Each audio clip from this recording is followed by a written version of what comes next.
Hello, everybody. Good to see all of you. Please have a seat. Well, hello, Rockville. Let me start by recognizing three public servants who fight hard every day for Maryland families and businesses. Here? Yeah, Chris. Congressman John Delaney is here. And we have the acting head of the Small Business Administration, Gene Hewlett, is here. And I also want to give a big thanks to your bosses, Sedalia and Natalia, for being such gracious hosts. I had a chance to meet them at the White House, and thank you.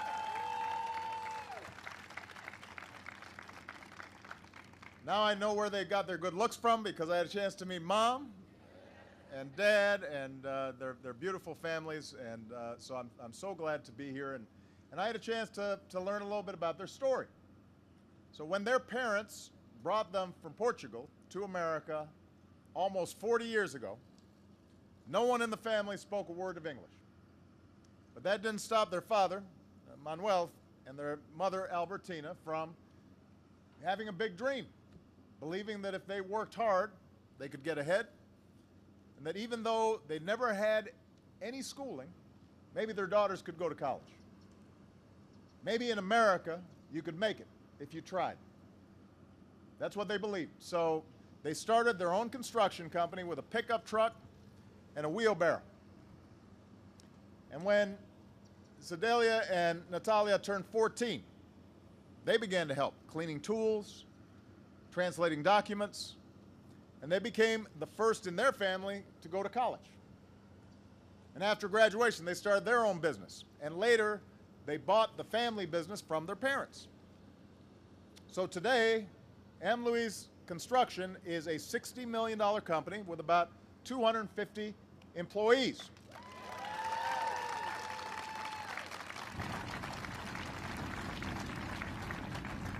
And I understand you're opening your fourth office at the end of this month. So this story is what America's all about. You start off, maybe you don't have a lot, but you're willing to work hard. You put in the time, opportunities out there, and you're able to pass on an even better life to your family, your children, your grandchildren. And it's good news that after how hard the construction industry got hit during the recession, things are starting to get a little better. Remember, it was just 5 years ago that our economy was in a free fall. Businesses were shedding hundreds of thousands of jobs every single month. And the recession ultimately cost millions of Americans their jobs, their homes, their savings, everything they'd worked hard to build. Today, over the last 3.5 years, our businesses have added 7.5 million new jobs.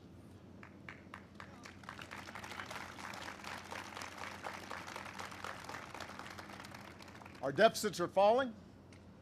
Our housing market is healing, which means construction is improving. Manufacturing's growing. The auto industry is back. America's on pace to become the #1 energy producer in the world this year.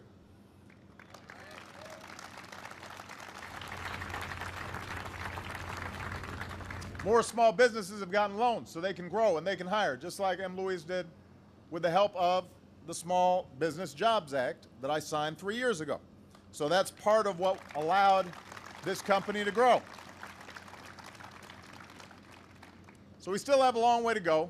We still got a lot of work to do, especially to rebuild the middle class, but we're making steady progress. We can't afford to threaten that progress right now. Right now, hundreds of thousands of Americans, hardworking Americans, suddenly aren't receiving their paycheck. Right now, they're worrying about missing their rent or their mortgage or even making ends meet. We can all relate to that. Imagine if suddenly you weren't sure whether you were going to get your next paycheck, with all the bills that might be mounting up. Well, that's what's happening right now to hundreds of thousands of Americans across the country.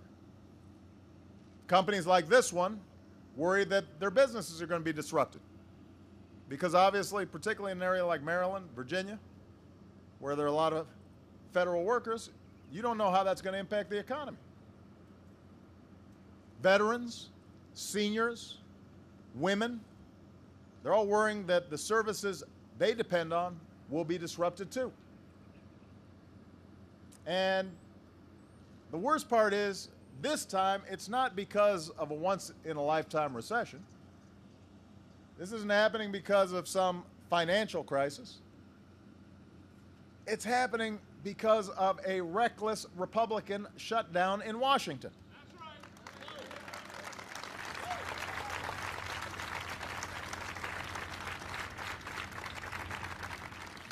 Now, we've all seen the offices locked down, the monuments closed. We've heard about services denied. We've heard about benefits that are delayed. But the impacts of the shutdown go way beyond those things that you're seeing on television. Those hundreds of thousands of Americans, a lot of whom live around here, don't know when they're going to get their next paycheck. And that means stores and restaurants around here don't know if they'll have as many customers. Across the country, you've got farmers in rural areas and small business owners who deserve a loan, but they're being left in the lurch right now. They might have an application pending as we speak, but there's nobody in the office to process the loan. The SBA gives $1 billion of loans a month to small businesses. $1 billion a month and goes to small businesses all across the country. Right now, those can't be processed because there's nobody there to process them. Veterans who deserve our support are getting less help. Little kids who deserve a head start have been sent home from the safe places where they learn and grow every single day. And of course, their families then have to scramble to figure out what to do. And the longer this goes on, the worse it will be. And it makes no sense. The American people elected their representatives to make their lives easier, not harder. And there's one way out of this reckless and damaging Republican shutdown. Congress has to pass a budget that funds our government with no partisan strings attached.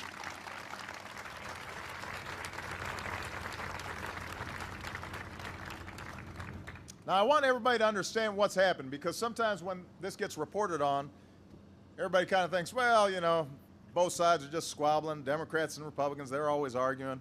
So, you know, neither side's behaving properly. I want everybody to understand what's happened here. The Republicans passed a temporary budget for 2 months at a funding level that we as Democrats actually think is way too low, because we're not providing help for more small businesses, doing more for early childhood education, doing more to rebuild our infrastructure. But we said, okay, while we're still trying to figure out this budget, we're prepared to go ahead and take the Republican budget levels that they proposed. So the Senate passed that with no strings attached. Not because it had everything the Democrats wanted. In fact, it had very little that the Democrats wanted. But we said, let's go ahead and just make sure that other people aren't hurt while negotiations are still taking place. So that's already passed the Senate. And we know there are enough Republicans and Democrats to vote in the House of Representatives for the same thing. So I want everybody to understand this. There are enough Republicans and Democrats in the House of Representatives today that if the Speaker of the House, John Boehner, simply let the bill get on the floor for an up or down vote, every congressman could vote their conscience, the shutdown would end today. The only thing that is keeping the government shut down, the only thing preventing people from going back to work and basic research starting back up and farmers and small business owners getting their loans, the only thing that's preventing all that from happening right now, today, in the next 5 minutes, is that Speaker John Boehner won't even let the bill get a yes or no vote because he doesn't want to anger the extremists in his party. That's all. That's what this whole thing is about. And we've heard a lot from congressional Republicans the past couple of days saying they don't want this shutdown. Well, there's a simple way to prove it. Send the bill to the floor, let everybody vote. It will pass. Send me the bill, I will sign it. The shutdown will be over, and we can get back to the business of governing and helping the American people.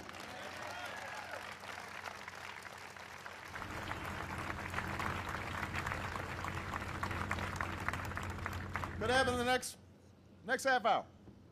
National parks, monuments, offices would all reopen immediately. Benefits and services would resume again.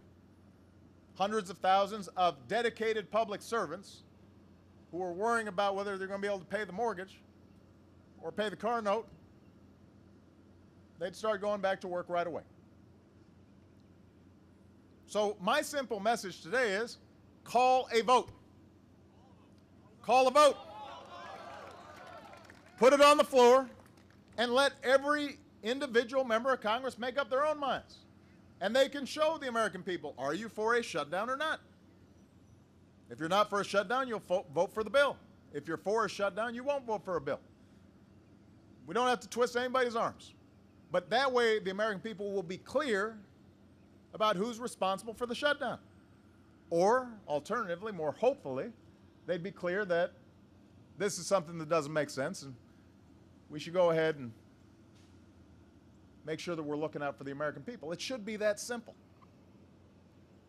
But as I said, the problem we've got is that there's one faction of one party in one half of one branch of government that so far has refused to allow that yes or no vote unless they get some massive partisan concessions in exchange for doing what they're supposed to be doing anyway. In exchange for doing what everybody else agrees is necessary. And they won't agree to end the shutdown until they get their way.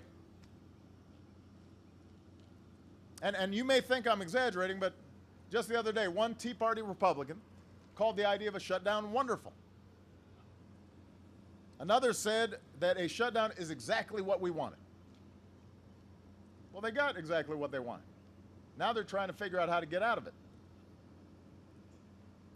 Just yesterday, one House Republican said, I'm quoting here, all right, because I want to make sure people understand I didn't make this up.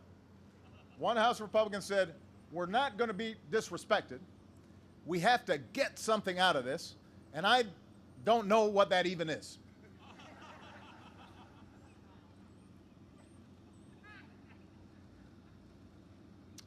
That was a quote. We're not going to be disrespected.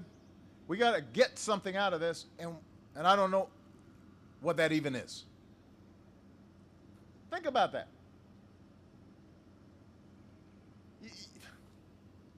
You have already gotten the opportunity to serve the American people. There's no higher honor than that. You've already gotten the opportunity to help businesses like this one, workers like these. So the American people aren't in the mood to give you a goodie bag to go with it. What you get is our intelligence professionals being back on the job. What you get is our medical researchers back on the job. What you get are little kids back into Head Start. What you get are our national parks and monuments open again. What you get is the economy not stalling, but continuing to grow. What you get are workers continuing to be hired. That's what you get. That's what you should be asking for. Take a vote, stop this farce, and end this shutdown right now.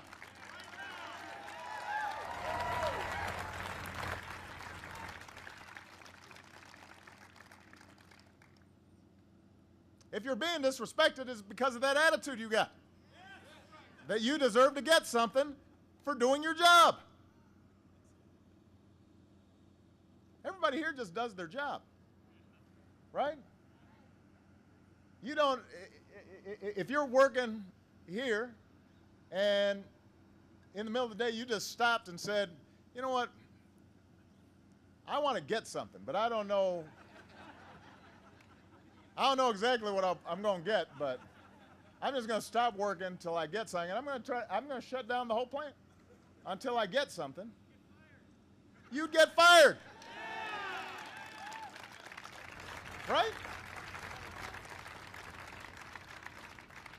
Because the deal is you've already gotten hired, you've got a job, you're getting a paycheck, and so you also are getting the pride of doing a good job and contributing to a business and looking out for your fellow workers. That's what you're getting. Well, it shouldn't be any different for a member of Congress. Now, unlike past shutdowns, I want to make sure everybody understands this, because again, sometimes the tendency is to say, well, both sides are at fault. This one has nothing to do with deficits or spending or budgets. Our deficits are falling at the fastest pace in 60 years. We've cut the deficits in half since I took office.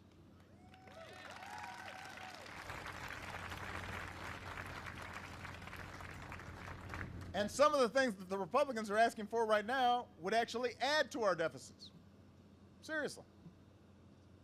So this is not about spending, and this is not about fiscal responsibility. This whole thing is about one thing: the Republican obsession with dismantling the Affordable Care Act and denying affordable health insurance to millions of Americans. That's all this has become about. That seems to be the only thing that unites the Republican Party these days. Through this whole fight, they've said the American people don't want Obamacare, so we should shut down the government to repeal it or delay it. But here's the problem. The government's now shut down, but the Affordable Care Act is still open for business. So they're not even accomplishing what they say they want to accomplish.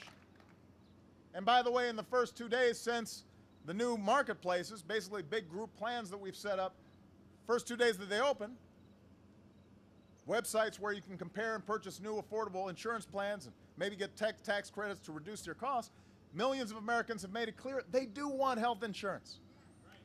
More than 6 million people visited the website, healthcare.gov, the day it opened. Nearly 200,000 people picked up the phone and called the call center. In Kentucky alone, this is a state where I didn't win Kentucky. So I know they weren't doing it for me. In Kentucky, nearly 11,000 people applied for new insurance plans in the first 2 days, just in one state, Kentucky. And many Americans are finding out when they go on the website that they'll save a lot of money or get health insurance for the first time.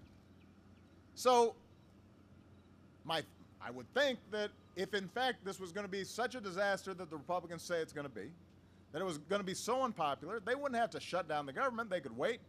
Nobody'd show any interest. There'd be like 2 people on the website, and everybody would then vote for candidates who want to repeal it. It's not as if Republicans haven't had a chance to debate the health care law. It passed the House of Representatives. It passed the Senate. The Supreme Court ruled it constitutional. You remember all this. Last November, voters rejected the presidential candidate that ran on a platform to repeal it. So the Affordable Care Act has gone through every single democratic process, all 3 branches of government. It's the law of the land. It's here to stay. I've said to Republicans, if there are specific things you think can improve the law to make it even better for people as opposed to just gutting it and leaving 25 million people without health insurance, I'm happy to talk to you about that. But a Republican shutdown won't change the fact that millions of people need health insurance, and that the Affordable Care Act is being implemented. The shutdown does not change that. All the shutdown is doing is making it harder for ordinary Americans to get by and harder for businesses to create jobs at a time when our economy is just starting to gain traction again.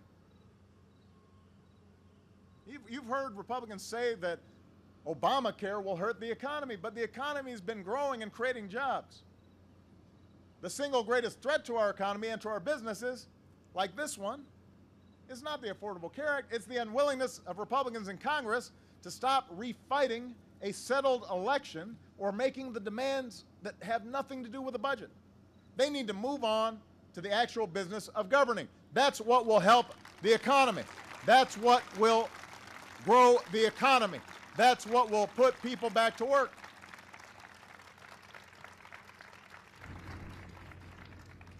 And more than that, House Republicans need to stop careening from one crisis to another in everything they do. Have you noticed that? Since they've taken over the House of Representatives, we have one of these crises every 3 months. Have you noticed? And you keep on thinking, all right, well, this is going to be the last one. They're not going to do this again. And then they do it again. I know you're tired of it. I'm tired of it. It doesn't mean that they're wrong on every single issue. I've said I'm happy to negotiate with you on anything. I don't think any one party has a monopoly on wisdom, but you don't negotiate by putting a gun to the other person's head. Or worse yet, by putting a gun to the American people's head by threatening a shutdown. And by the way, even after Congress reopens your government, it's going to have to turn around very quickly and do something else, and that's pay America's bills. I want to spend a little time on this. It's something called raising the debt ceiling, and it's got a lousy name, so a lot of people end up thinking, I don't know, I don't think we should raise our debt ceiling because it sounds like we're raising our debt. But that's not what this is about. It doesn't cost taxpayers a single dime. It doesn't grow our deficits by a single dime. It doesn't allow anybody to spend any new money whatsoever. So it's not something that raises our debt. What it does is allow the U.S. Treasury, the U.S. government, to pay the bills that Congress has already racked up. I want you to think about this. If you go to a restaurant, you order a meal, you eat it, maybe you have some wine, maybe you have 2 glasses of wine. Great meal. And then you look at the tab, it's pretty expensive, and you decide, I'm not going to pay the bill. Well, you're not saving money. You're not being frugal. You're just a deadbeat. Right? If you buy a house and you decide, man, this month, yeah, I'd rather go on vacation somewhere, so I'm not going to pay my mortgage. You didn't just save yourself some money. You're just going to get foreclosed on. So you don't save money by not paying your bills.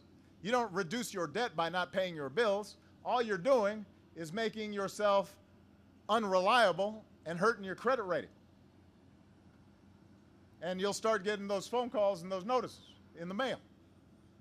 And the next time you try to borrow, somebody's going to say, because you don't pay your bills. You're a deadbeat.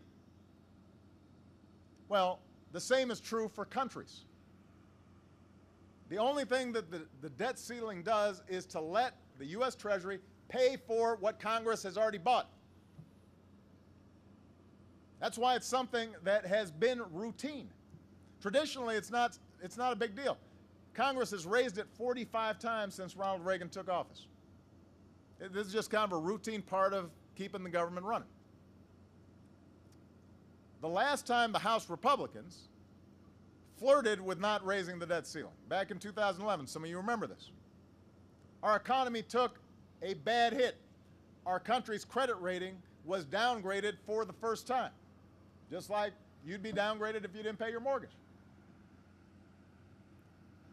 This time, they are threatening to actually force the United States to default on its obligations for the very first time in history. Now, you'll hear John Boehner and Mitch McConnell and these other Republicans say, we don't want to default. But everybody knows, it's written about in all the papers, that their basic theory is, okay, if the shutdown doesn't work, then we are going to try to get some extra concessions out of the president. We'll put like a long laundry list of all the things that we want that we can't get passed on our own, and if we don't get it, we'll tell them we won't vote to pay the country's bills. We'll let the country default. I'm not just making this up. I mean, it's common knowledge. Every reporter here knows it. And I want you to understand the consequences of this.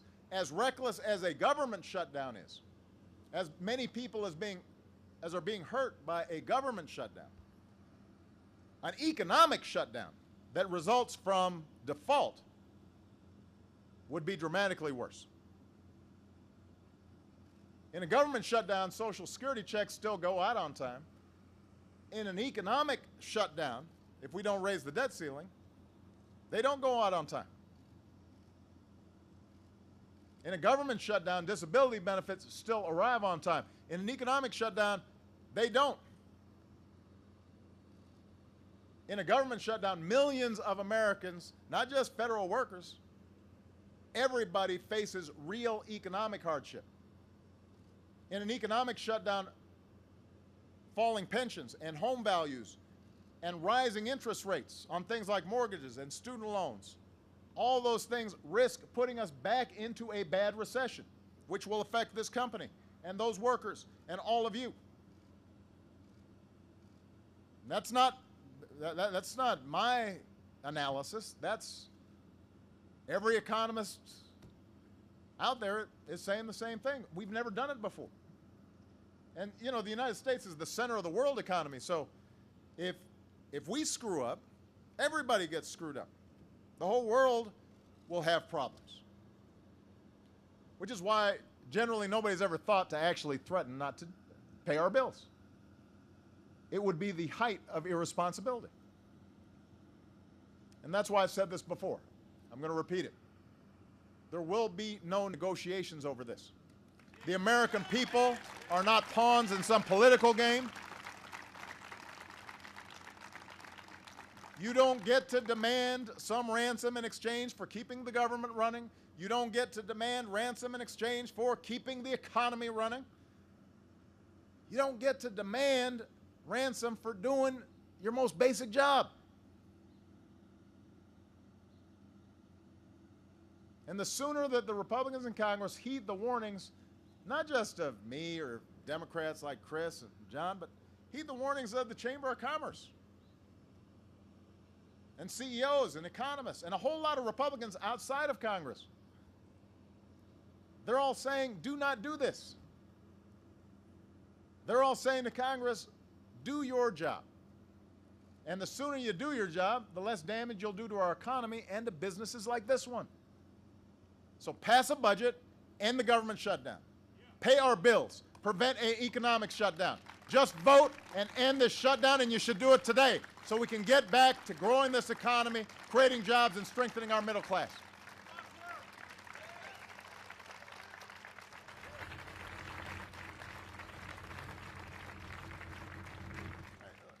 Let me close just by sharing a story I heard as I was getting ready to come here today. Many of you already know it. 2 years ago, a mulch factory next to M. Louise's main equipment storage facility caught fire. And most of the company's equipment was destroyed, causing millions of dollars of damage. But even while the fire was still burning, dozens of employees rushed over to the facility and tried to save as much as they could. Some of you were probably there. And when they finished cutting fire lines and spraying down the perimeter of their own property, they went over to help their neighbors. And afterwards, even though all the employees here at M. Louise are on salary, even though the company had just taken a big financial hit, Sedalia and Natalia paid everyone overtime. And along with each check, they included a personalized note saying just how much they had appreciated the efforts of the workers. And Sedalia said, everybody says the biggest asset to a business is employees. Some people mean it, some people don't. We actually do. So this company right here is full of folks who do right by each other. They don't try to see if they can work every angle. They don't lie about each other. They don't try to undermine each other. They understand they're supposed to be on the same team. You pitch in, you look out for one another. When somebody gets knocked down, you help them back up. You don't ask, what can you get out of this? Because you know that success doesn't depend on one of you. It depends on all of you working together. Well, America's no different. I see that same spirit in so many cities and towns that I visit all across the country. It is alive and well all across the country. It's alive and well in this community, where restaurants and businesses are rallying around the regulars. And they're looking out for all the dedicated public servants who've been furloughed. You've been reading stories about restaurants that are saying, you know what, while you're on furlough, come on, we'll give you a burger. We'll give you a meal. We'll help you out. That's the American ideal. It says we're working together, looking out for one another, meeting our responsibilities, doing our jobs, thinking about future generations. And that's why I believe ultimately reason and common sense will prevail. That spirit at some point will infiltrate Washington as well. Because I think the American people are so good and so decent, they're going to get better behavior from their government than this. And we'll once again make sure this is a country where you can make it if you try. So thank you, everybody. God bless you. God bless the United States of America.